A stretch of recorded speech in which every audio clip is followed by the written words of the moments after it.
Thank you, Mr. Chairman. Mr. Rosenstein, many news outlets last night and this morning are reporting that President Trump is considering firing Special Counsel Robert Mueller. Under the regulations governing the appointment of a special counsel, 28 CFR 600, and I quote, "The special counsel may be disciplined or removed from office only by the personal action of the Attorney General. The Attorney General may remove a special counsel for misconduct, dereliction of duty, incapacity, conflict of interest, or for other good cause, including violation of departmental policies. The Attorney General shall inform the special counsel in writing of the specific reason for his or her removal."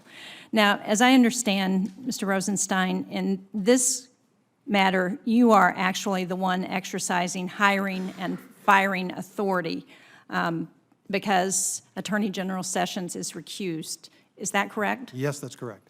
And at this point, have you seen any evidence of good cause for firing of Special Counsel Mueller?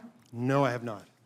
And have you given the special counsel full independence from the Justice Department to conduct his investigation? Yes, Senator, and I appreciate that question. At the last hearing I attended, I explained it would require a long time to explain exactly why. I'm confident that he has full independence. The short answer is, though, that regulation, as you may know, was written and implemented during the Clinton administration under the authority of Attorney General Reno. I know the folks who wrote that. They wrote it to deal with these sort of situations, and I am confident that he will have sufficient independence, and it's certainly theoretically possible that the Attorney General could fire him, but that's the only person who has authority to fire him. And in fact, the chain of command for the special counsel is only directly to the Attorney General, or in this case, the acting Attorney General. So nobody else in the department would have authority to do that, and you have my assurance that we're going to faithfully follow that regulation, and Director Mueller is going to have a full degree of independence that he needs to conduct that investigation appropriately. And is there a record that gives him that full independence? Is that done in a letter or an order from you as the Deputy Attorney General? Yes, Senator. It's done in the order, which I believe was issued on May 17th.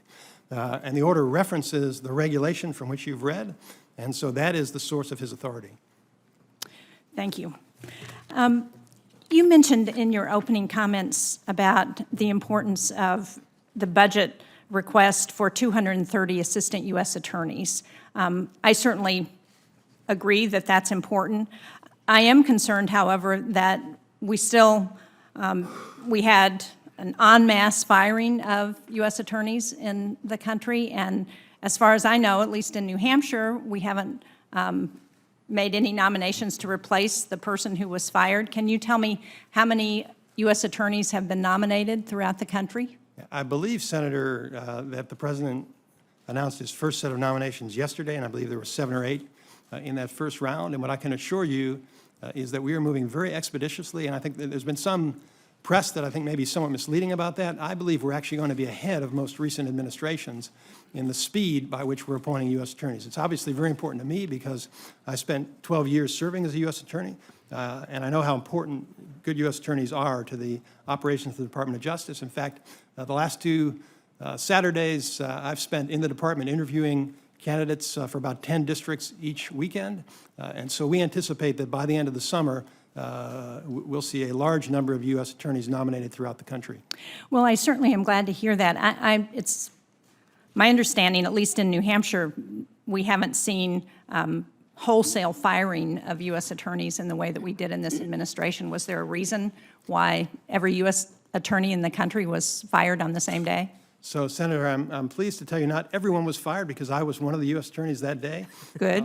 There were four who were not fired. But I was not in the department at that time. I learned about the firings after the decision had been made, so I have no insight into why that decision was made. You mentioned in your opening statement the tragedy in Georgia and the officers who were killed, murdered. It's a reminder that those who work in our prisons do have a very difficult job that is very dangerous. And I am troubled by the fact that while the administration's hiring freeze was lifted in April, that the Department of Justice has been under a self-imposed hiring freeze since mid-February. And while there was a blanket exemption for positions relating to public safety and national security.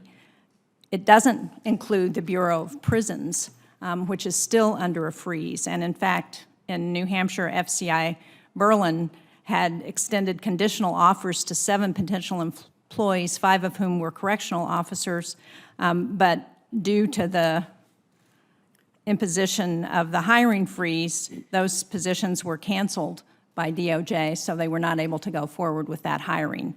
As you point out, this is a difficult job. Can you explain why we continue to have a hiring freeze on correctional officers within the Bureau of Prisons? Well, Senator, I appreciate that question. I think there may be some misunderstanding about this. The department froze BOP hiring at the headquarters in Washington and at the regional administrative offices, but my understanding is that the department allowed BOP institutions to continue hiring up to their staffing levels as of January 22nd, which means that if people left, they would be able to fill those vacancies. So within that overall level of staffing, I believe we've left the discretion with BOP to hire for whichever positions it believes are most critical to its operations. Now, obviously, there has been a continuing decline in the number of federal prisoners, and commensurately, probably less of a need for personnel. But I'm going to go back and talk with Director Kane about that and make sure that we do have proper staffing for that prison. As far as I know, he does have discretion to fill those positions if he thinks it's appropriate.